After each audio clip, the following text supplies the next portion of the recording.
Hi everyone, welcome back to my channel.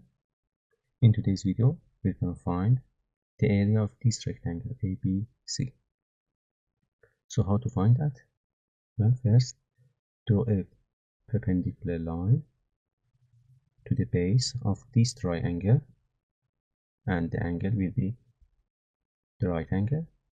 And then we can reflect this line across this perpendicular line, and we get this line.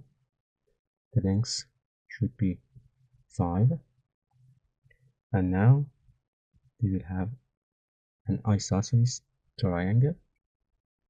So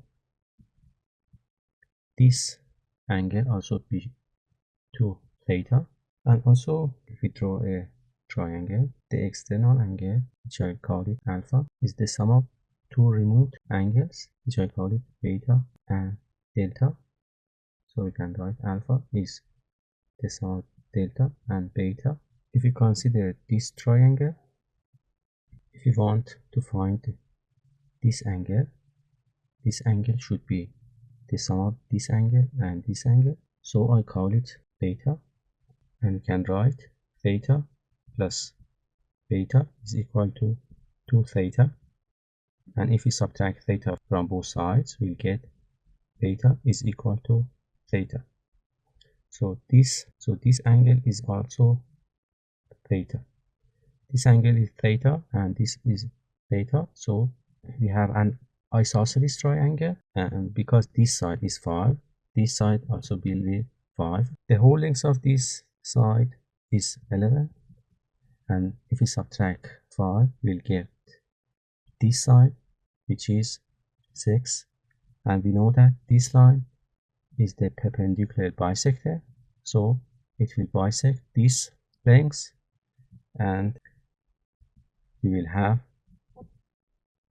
3 here and also 3 here. And now we can find the value of this line, I call it h, by Pythagorean theorem.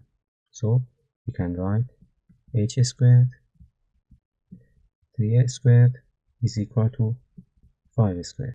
H squared plus 9 is equal to 25, and we can subtract 9 from both sides and we'll get h squared is equal to 16, and this is the perfect square, and we finally have h is equal to 4. So the value for this height is 4, and now we can find the area of this triangle ABC, which is base AC times this line, which is h, divided by 2. AC is equal to 11 and h is equal to 4 divided by 2, and the final answer to the problem will be 22. I hope you enjoyed this video. Thanks for watching.